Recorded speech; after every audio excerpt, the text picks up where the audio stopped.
Boa tarde, pessoas. Tudo bem com vocês? Tenho certeza que sim. É com muita alegria que nós estamos mais uma vez aqui para fazermos esta palestra. Hoje, esta palestra com uma característica um pouco mais aproximada de uma aula prática, com a temática qualidade de vida. Isto é um método comprovado, porque nós trabalharemos com a perspectiva de pragmatizar este conceito. Por isso que eu estou dizendo que é um método comprovado. Como eu sempre tenho dito aqui por vezes, nosso propósito acima de tudo é o desenvolvimento humano e, por conseguinte, é agirmos da melhor maneira possível, é falarmos do modo mais objetivo possível, embora às vezes isto não implica numa simploriedade. Deveremos sim lançar mãos em elementos que nos subsidiem os raciocínios, as ideias, mas sim fiel aos nossos objetivos, que é compreender a temática a qual nós estamos analisando e que nós estaremos sim estudando, mas ao mesmo tempo desalienando-nos. Bom, a gente vai começar, como eu disse, o nosso tema é qualidade de vida, e agora nós estamos falando de qualidade de vida e nós acabaremos por enveredar na questão qualidade de vida no trabalho, e a gente vai acabar permeando entre estes dois termos, mas lembrando que acima de tudo é qualidade de vida. Bom, em minha primeira faculdade eu aprendi um conceito bastante interessante que chamava-se escalonamento de prioridades.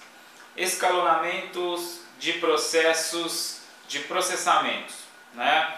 Ou seja, uma vez que nós temos prioridades, né? Porque talvez nós poderíamos fazer divisões ou subdivisões, compreendendo o que seria prioridade e o que não seria prioridade. E quando as coisas são todas prioritárias, como fazermos este escalonamento? A princípio a resposta é muito simples, tá? Basta verificarmos quais seriam as maiores prioridades. O problema é que dentro do conceito escalonamento de prioridades, quando eu elevo uma prioridade, ela, por ser interdependente a uma outra prioridade, ela altera imediatamente os elementos variantes de uma outra prioridade. Ou seja, às vezes ao pegar uma prioridade, identificar uma prioridade maior do que uma outra prioridade, por exemplo, uma prioridade B mais prioritária do que uma prioridade C, ao tentarmos então elevar esta B, esta C, ela sobrepassa, ou seja, qualquer movimento que eu realize numa prioridade, isto pode implicar numa outra. Por isso, na verdade, a dificuldade de identificarmos as prioridades mais prioritárias. Como eu disse, seria muito simples se nós tivéssemos as divisões entre prioridades e não prioridades, o que não seria prioridade quando pudesse, quando desse, quem sabe talvez nunca nós nos importaríamos com aquilo que nós não compreendemos como prioridade. Mas uma vez que nós temos duas prioridades ou mais prioridades, e são prioridades, nós precisaríamos escalonar estas prioridades. E como eu estou dizendo, dentro deste procedimento de escalonar, nós ao mexermos numa prioridade implica que nós estamos mexendo todas as outras prioridades, porque as prioridades fazem parte do conjunto prioridade. Então qualquer alteração em uma das prioridades implica também mexer em outras prioridades. Observe que o termo para computação talvez ele nos aparente algo um tanto complicado. mas a gente vai estar transportando este conceito para uma aplicabilidade em nossas vidas.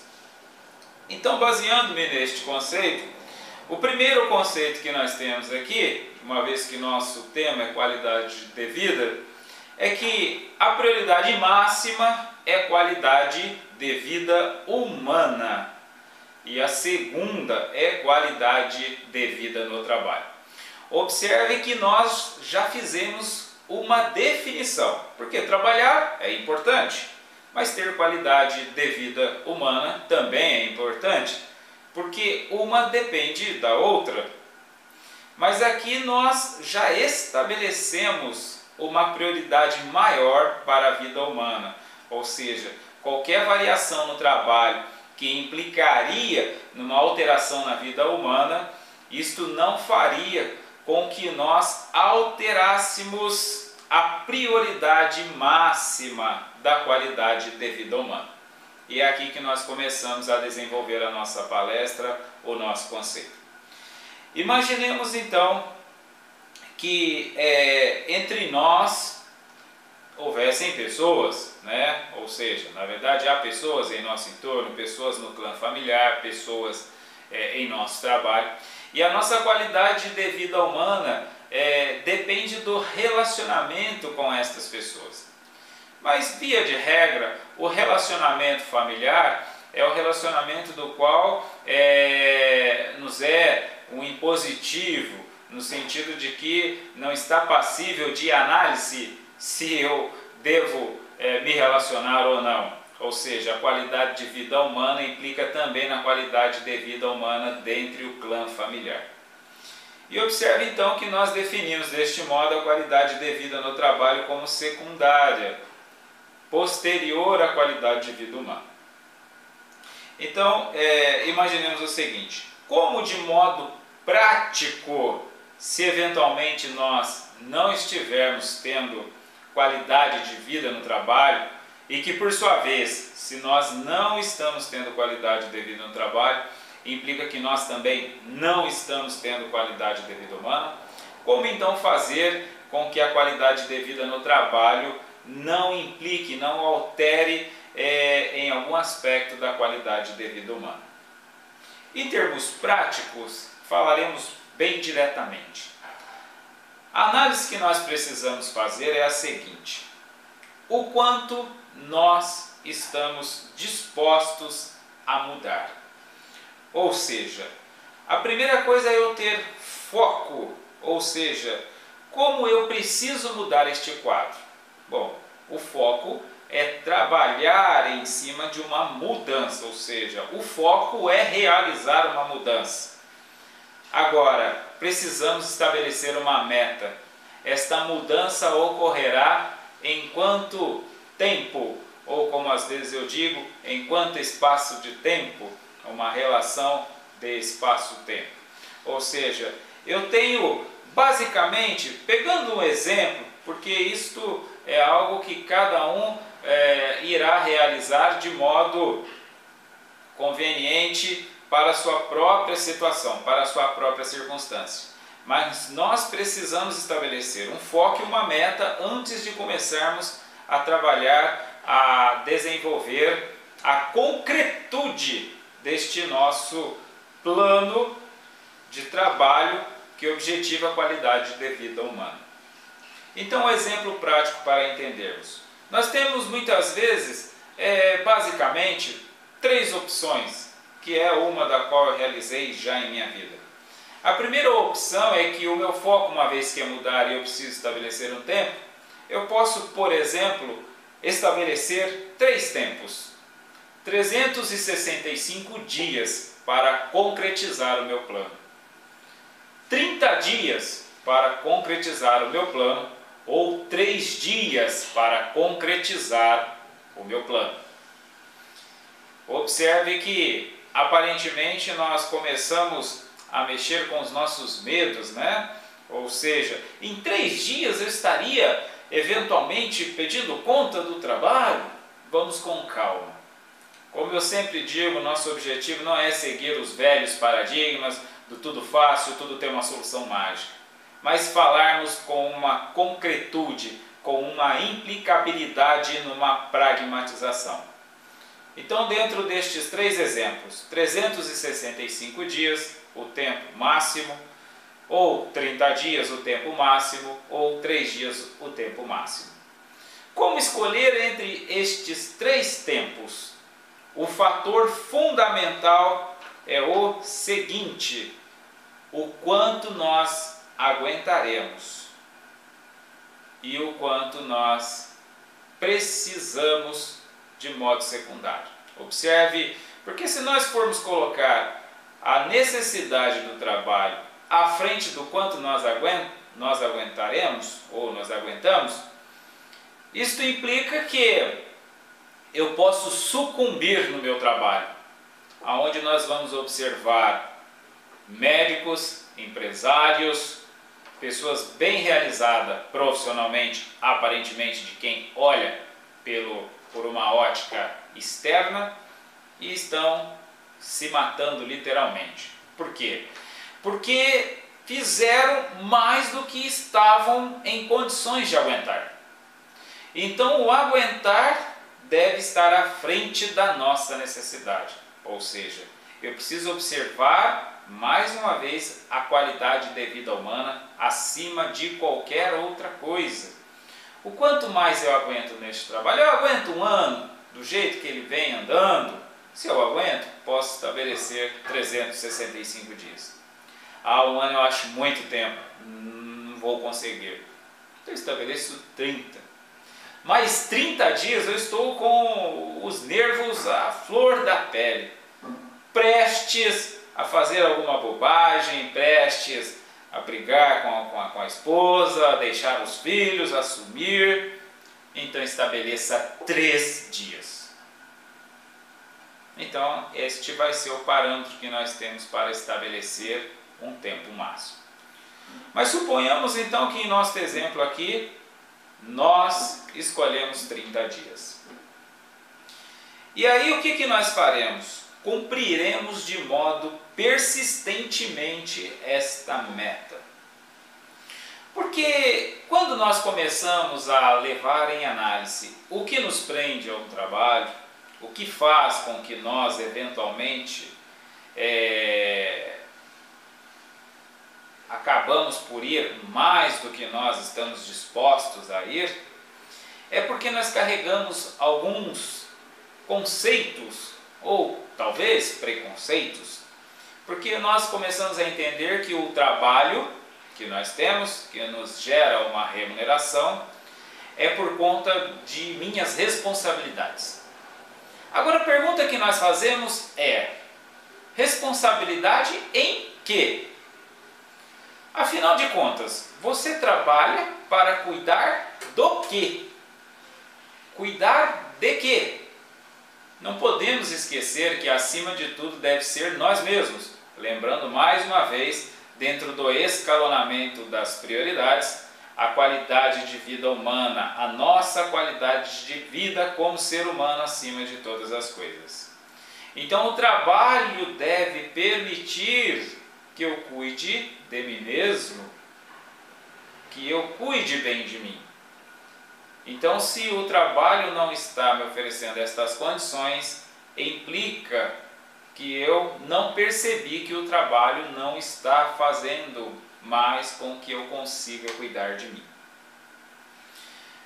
Outra questão que nós também nos embasamos é que nós às vezes achamos que precisamos continuar neste trabalho para pagarmos as contas.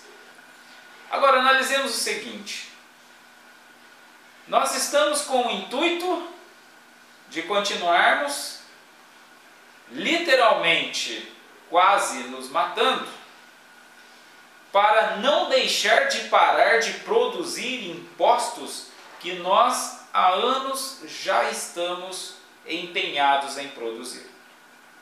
Obviamente, eu não estou fazendo nenhuma apologia de caráter negativo, muito bem pelo contrário.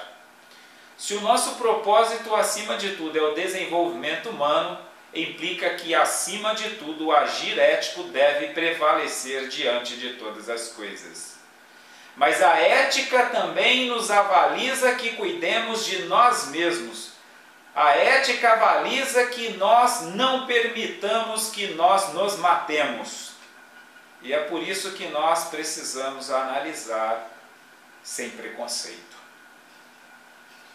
Então, muitas das vezes eu estou alienado a preconceitos dos quais estabelecem que eu preciso fazer, mas eu nem sei exatamente o que eu preciso fazer, por conta de que e por que eu tenho feito. E com isso, então, nós estamos deteriorando a nossa qualidade de vida. Então, muitas vezes nós estamos nos prendendo a um emprego para suprir um consumo exagerado. Porque quando eu falo acerca de impostos, eu falo também no consumo.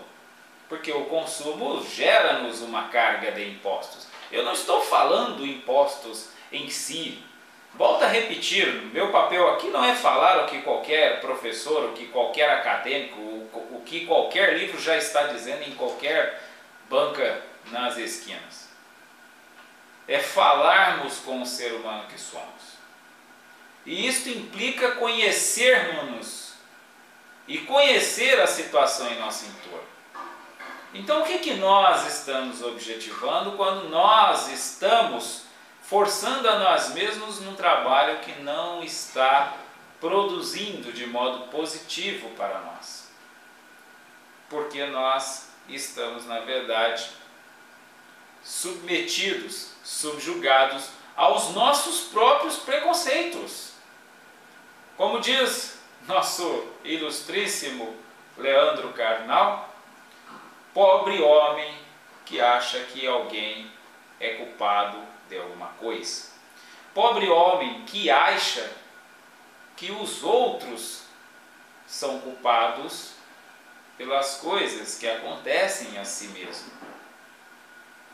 Ou seja, precisamos considerar que nós precisamos ser protagonistas de nossa própria vida.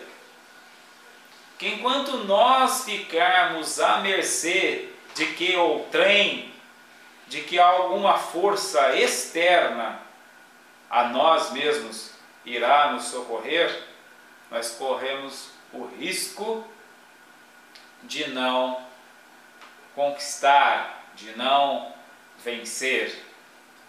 E aqui então nós estamos falando que, afinal de contas, se eu ganhasse o dobro do que eu ganho, eu pagaria o quanto eu ganho para não ir trabalhar? Observe bem a pergunta. Como identificar se eu devo persistir neste trabalho ou não? Um exemplo prático. Se eu ganho R$1.000, se eu ganhasse R$2.000 de uma outra fonte de renda, por exemplo, e pagasse R$1.000 só para eu não ir para o meu trabalho, eu faria isso? Se a resposta for sim, nós temos mais um indicativo que dentro de 30 dias eu peço minha demissão ou eu simplesmente já informo que daqui 30 dias eu saio. Muito simples assim, porque deste modo nós estamos prevalecendo como prioridade máxima, escalonando a qualidade de vida humana, de nós, seres humanos, acima de toda e qualquer coisa. Então observe que nós estávamos focados, estabelecemos uma meta e tomamos uma decisão. Ou seja, qual foi a decisão? Se eu ganho o dobro, se eu ganhasse o dobro do que eu ganho, eu pagaria ao meu emprego para que eu não mais fosse? Então nós já encontramos a decisão. Simples. Nós mantivemos a qualidade de vida humana acima de todas as coisas. Não alteramos ela neste escalonamento de prioridades. E aí agora eu quero falar de uma outra coisa. Se nós de modo persistentemente, mantivermos nestes 30 dias este foco e esta meta, que fora pedir conta, ou continuar, ou deixar o meu trabalho, porque não necessariamente eu estou falando de emprego, eu posso ter um próprio negócio e simplesmente decidir por 30 dias fechá-lo, por 30 dias não mais funcioná-lo.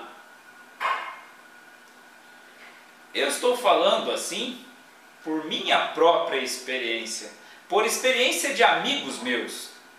Eu tomei a decisão de fechar um negócio em 365 dias, de deixar um de meus negócios dentro de um prazo de 365 dias. Estabeleci isto como foco, mantive a meta em foco, cumpri. Fora uma das melhores decisões que eu tomei em minha vida. Em contrapartida, tenho colegas empresários que, por não fazerem assim, amarraram uma corda no pescoço e amarraram na beira de uma ponte. Literalmente. Então observe que nós estamos falando de qualidade de vida humana e que nós precisamos ter em mente a necessidade de mantermos a qualidade de vida humana acima de todas as questões. O trabalho nos é secundário. O paradigma tradicional, secular, diz que o trabalho é o objetivo de nossa existência. De fato, o trabalho é aquilo que dignifica o homem. O problema é que não definem muito claramente o que é trabalho. E muitos estão, de modo predominantemente, definindo o trabalho como manufatura materialista. E isto não tem tido um bom final. Quem prova isso que eu estou dizendo são as estatísticas mostrando o crescimento da depressão dia após dia. Principalmente por conta do paradigma do trabalho como o maior objetivo da existência do ser humano. Se eventualmente alguém achar que filosofias, doutrinas ou religiões sejam o ópio do povo, o trabalho é o ópio do materialista, porque ele se escraviza no trabalho e fica literalmente alienado àquela persistência de trabalhar para produzir materialmente e não de trabalhar para obter qualidade de vida. Então o trabalho é o ópio do materialista, porque ele só vê a materialidade do trabalho. Se o trabalho não lhe gerar algo tangível, aquele trabalho não é válido. Agora, seria esta a mais próxima da real definição de trabalho? Não é o tema hoje discutirmos a definição de trabalho. É o tema de hoje falarmos da qualidade de vida e pragmatizarmos este conceito para encontrarmos uma metodologia de realização. E aqui nós estamos falando disso. Agora, voltando então ao nosso exemplo. Quando eu assumo esta postura, que eu disse, quando nós não perdemos o foco, estabelecemos a meta, ou seja, chefe, daqui 30 dias eu saio, empregados, daqui 30 dias eu fecho a nossa empresa, trabalho, daqui 30 dias eu lhe deixo e vou fazer qualquer outra coisa, menos você. Quando nós assumimos esta postura, esta atitude, curiosamente, há uma lei natural chamada Mecanismos da Condescendência. Foi eu que inventei este nome, mas o fato é que esta lei existe, a qual eu tenho estudado há muitos anos. Ou seja, a física também estuda este conceito dando uma nomenclatura própria. A matemática estuda este conceito dando uma nomenclatura própria. A ciência, de modo generalista, tem uma nomenclatura própria. Nós estamos falando aqui das relações de função. Eu falei agora há pouco aqui sobre o conjunto, ou seja, eu falaria de tudo aquilo que nós estamos cansados de ouvir, que ouvimos dia a dia nas escolas, mas não temos a menor noção da aplicabilidade concreta destes conceitos. Até porque nem aqueles que se propuseram a nos ensinar sabem ao certo o objetivo daqueles conceitos que ele próprio está ensinando, e que muitas vezes são mestres naquele conceito, naquela aprendizagem. Mas são mestres na intelectualidade cognitiva vazia, sem nenhum objetivo aplicável para as nossas vidas.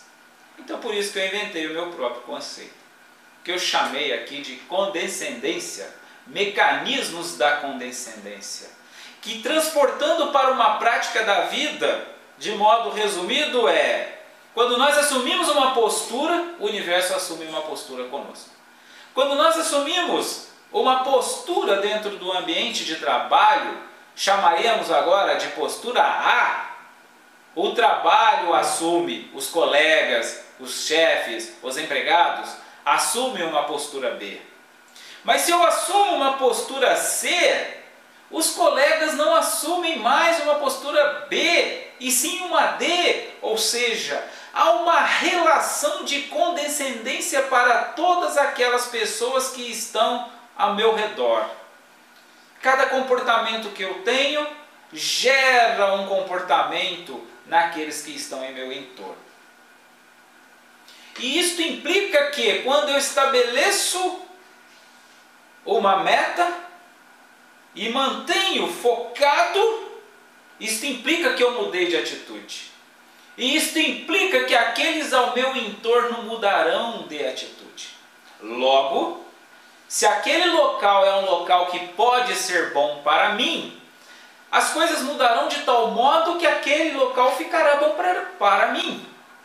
Mas se ele não for bom para mim, as coisas mudarão de tal modo, mas deste modo continuará me provando, apenas usando uma outra expressão, que aquele local não é bom para mim, aquela posição não é boa para mim.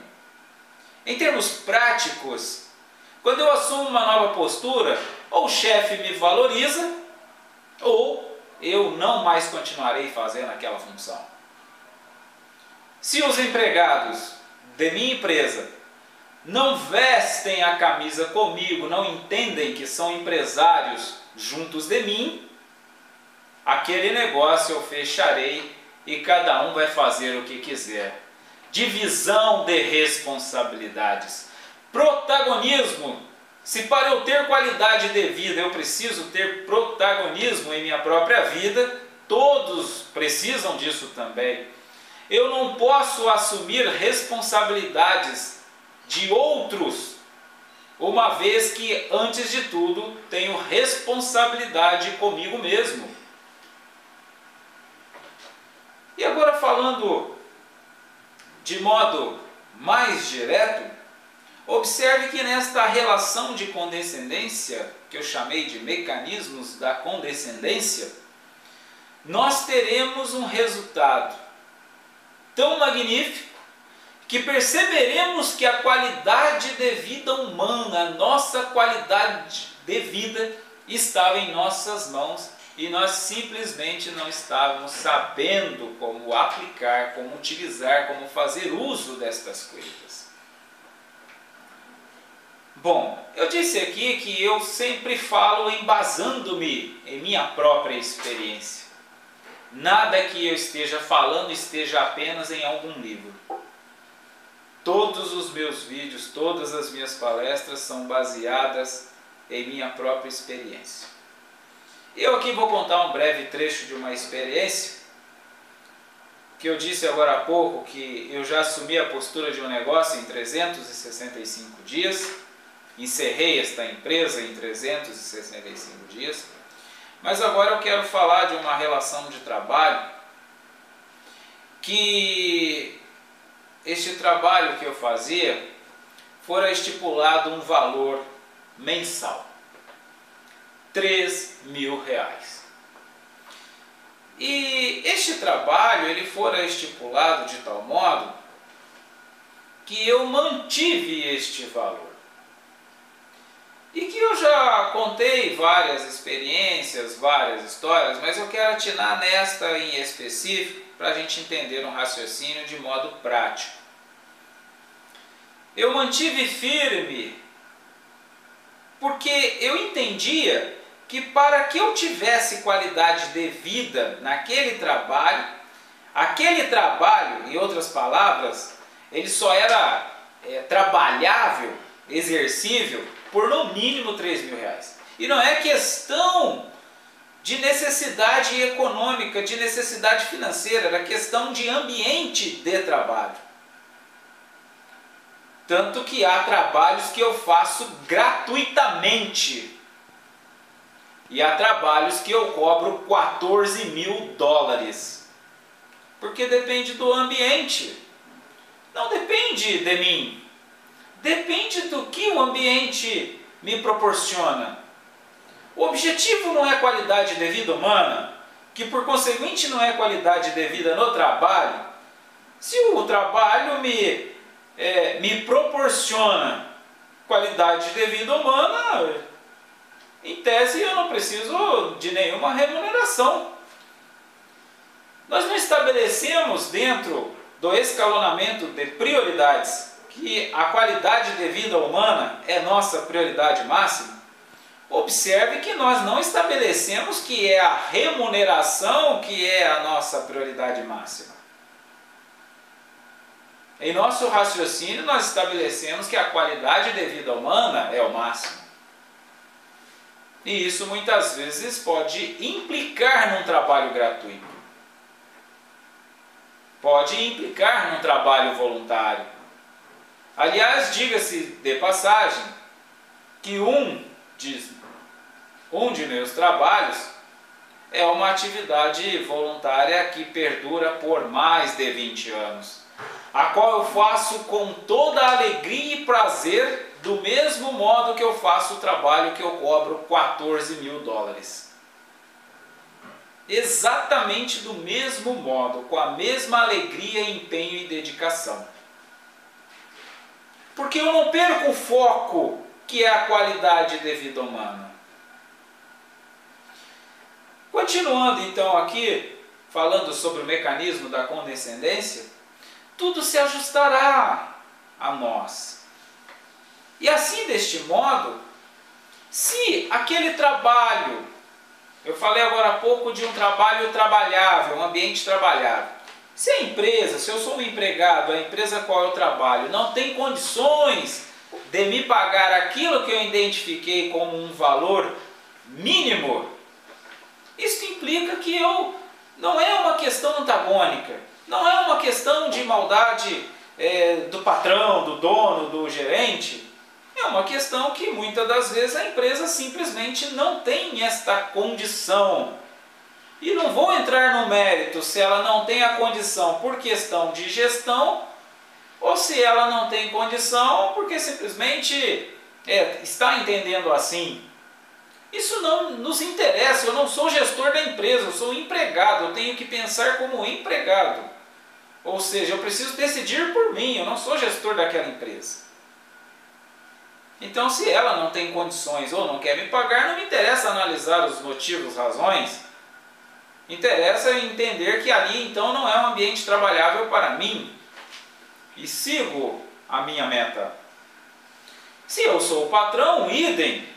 Se eu sou um patrão que o que eu estou ganhando não me é suficiente, devo extinguir este negócio. Ou se o negócio que eu tenho, eu ganho muito sou muito bem remunerado, mas não tenho qualidade de vida neste trabalho, devo extingui-lo do mesmo modo. Porque a prioridade máxima é qualidade de vida no trabalho. Mas Alain, e os empregados? Bom, você vai esperar sucumbir para que os empregados eventualmente tenham um futuro mais incerto? Ou seja, não percamos o foco neste momento somos nós. E não estou falando de preconceitos. Ah, mas isso não é egoísmo? Bom, nós estamos falando de transcendência aos velhos paradigmas. Vamos analisar uma coisa de cada vez. Nós não estamos falando de egoísmo. Estamos falando de bom uso do discernimento. Na maioria das vezes, ou melhor, na totalidade das vezes, se não é bom para mim, dono da empresa, logo não é bom para ninguém. Porque se eu sou a figura maior daquela empresa e não estou satisfeito, isso implica que aquela empresa não deve persistir, não deve continuar. Porque o objetivo da existência dela deixa de se dar uma vez que ela não atende o principal elemento dela própria. Nós temos de levar em conta estas situações. Porque a qualidade de vida humana deve estar acima de todas as coisas. Mas observe que agora somos nós analisando nossa individualidade. Porque eu não sou o presidente da ONU, eu não sou o presidente da República para analisar de modo macro. Eu sou o indivíduo que preciso protagonizar a minha própria vida.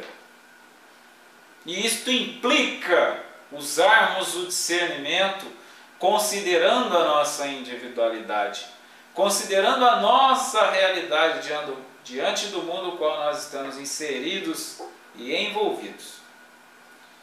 Então, simples assim, cumpramos a meta.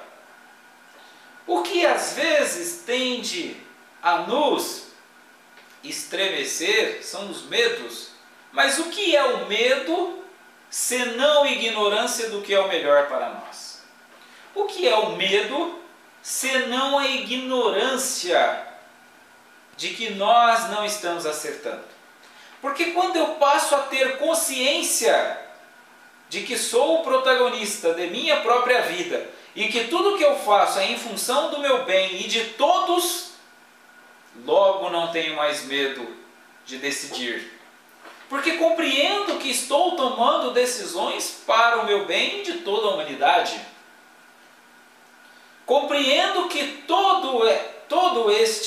todas estas decisões partem do pressuposto do agir ético acima de todas as coisas. E a ética é aquilo que encara face a face a razão em todas as épocas da humanidade. A ética não está subjugada a conceitos temporais. A ética não está subjugada a paradigmas transitórios.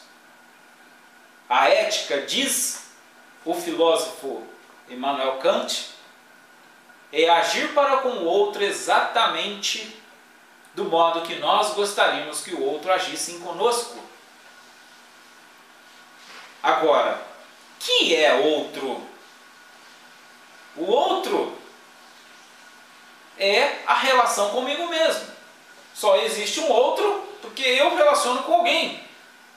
Ou seja, agir para com o outro do modo que eu gostaria que o outro agisse comigo é também agir da melhor maneira possível para que dentro dos mecanismos da condescendência possa o outro agir da melhor maneira para comigo também. Não enveredando muito pelo aspecto filosófico, por isso que eu simplificadamente chamei de mecanismo da condescendência, foco e meta.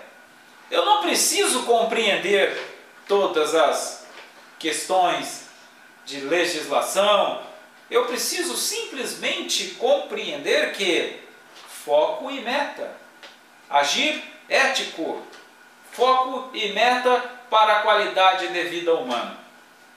E aí, continuando o nosso exemplo, então, nós começamos a perceber que quando assumimos a postura, que aqui nós já estabelecemos que cumpriremos uma meta em 365 dias, em 30 ou em 3, porque eu também tenho um amigo que tomara a acertada decisão em 3 dias.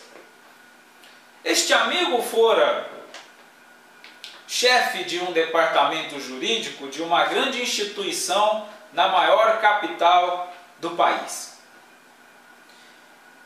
E ele naquele trabalho, comprometido com aquele trabalho, que fora o qual ele se formou, que foi por onde ele estudou, formou, angariou, e de repente estava no emprego dos sonhos. E ali trabalhara por muitos anos. Mas com o perpassar dos anos, ele foi amadurecendo e percebendo que a cada dia aquele trabalho o desgastava. E aí ele começou a entrar nesta situação que nós estamos analisando. O que fazer? Estou perdendo a qualidade de vida humana. Porque o trabalho não tem me oferecido qualidade de vida. E aí nós entraríamos em todas aquelas questões que nós decidimos. Mas a decisão acertada deste amigo, que constantemente ele me reitera que fora a melhor decisão que ele tomou na vida, fora de que em 3 dias ele deixaria o trabalho. E quando ele disse que em 3 dias deixaria o trabalho, a chefia aproximou e disse: mas como? Você falta pouco tempo para se aposentar, ou seja, os contraditores inconscientes de nós, aqueles que em tese estão buscando o nosso bem, mas sequer compreendem o que nós estamos sentindo naquele momento. Tanto que se surpreendem quando nós fazemos o informe. Se tivessem próximos de nós, estariam sabendo o que nós estamos exatamente sentindo. Ou seja, eles não possuem condições de decidir por mim, não possuem consciência da minha circunstância, de meus sentimentos. Então eu não posso deixar o protagonismo de minha própria vida. Este amigo então decidiu em 3 dias deixar. Não quis saber da aposentadoria que estava quase chegando. Não quis saber do grande salário que possuía. Ele estabeleceu como foco e meta a qualidade de vida humana. E que persistentemente continua me dizendo que fora a melhor decisão que ele tomara. E nós vamos observar que todos que agem desta forma fazem exatamente esta afirmação. Aliás, fora que eu disse que eu fiz mais de uma vez em minha vida. Em relação ao empreendimento, contei aqui agora há pouco sobre um trabalho que eu estabeleci um valor, e que quando aquele valor a empresa alegou, que eu disse que não vale, não nos interessa entrar no mérito se ela quer ou se ela não quer, se ela tem condições ou se ela não tinha, mas que para mim o ambiente só era trabalhável no mínimo por aquele valor, eu simplesmente descontinuei. E foi um belo trabalho que eu fiz enquanto lá eu estive. Foi muito bom, sinceramente fora muito bom enquanto durou. E continuou sendo bem depois que descontinuou, porque o meu foco sempre fora a qualidade de vida humana. Então nós precisamos entender que o mais justo, o mais inteligente para a situação é darmos uma chance para nós mesmos, para que outro trabalho melhor nos encontre. Porque se eu estou querendo um ambiente de trabalho de melhor qualidade, mas não me dou uma chance de um melhor trabalho me encontrar, como posso eu encontrar este trabalho? Disse o nosso amigo Albert Einstein, conhecido e renomado físico, ele diz que a definição de loucura é tentarmos fazer as mesmas coisas e tentarmos obter resultados diferentes. Ou seja, como posso eu, estando no mesmo trabalho, cumprindo o mesmo horário, fazendo as mesmas coisas, cuidando da mesma empresa, trabalhando com os mesmos empregados, ou seja, fazendo as mesmas coisas todos os dias, esperar um resultado diferente? Albert Einstein diz que isto é a definição de loucura. Por acaso nós, em sã consciência, deveríamos deste modo agir? Em plena consciência agiríamos deste modo? A tímida inteligência já é capaz de compreender que não. Uma pequena análise é capaz de compreender que não. E como eu disse, falando em minha própria experiência, embora eu citei alguns amigos, citei alguns colegas, inclusive alguns que sucumbiram, hoje, olhando para a minha trajetória, eu percebo que o período que eu menos acertei, o período que eu mais sofri, foram os períodos que eu tive medo de algo largar. Foram os períodos que eu tive medo de cumprir a meta. Aliás, diga-se de passagem que uma das mais belas obras que eu li é intitulada A Meta, de Eliyahu Goldratt. Porque vai nos ajudar a entender o que é uma meta.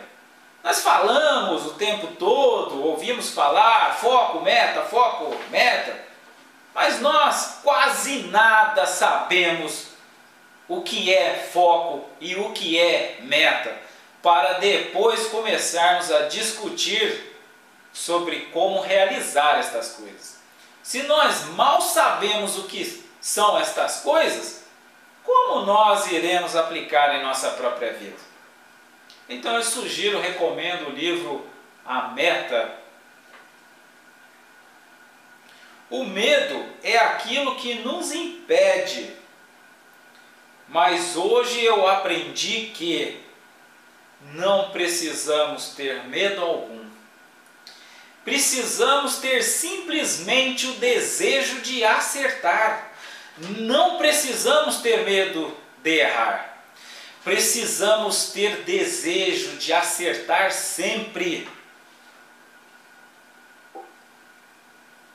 O resto é mera consequência. Bom, esta é a nossa palestra Qualidade de Vida, onde nós falamos sobre o escalonamento de prioridades perfeitamente estabelecido, que é o que vai permitir com que nós mantenhamos o foco e cumpramos a meta. Bom, eu vou finalizar com uma frasezinha do amigo, o antigo filósofo Platão, que ele diz o seguinte, deixa eu só encontrar aqui, que nós aqui trabalhamos com o mundo real, não trabalhamos com cenários, não trabalhamos com efeitos especiais, não trabalhamos com ludibriações e maquiagens. A frase do amigo Platão é: podemos facilmente perdoar uma criança que tem medo do escuro. A real tragédia da vida é quando os homens têm medo da luz. Muito obrigado pela presença de vocês e até mais.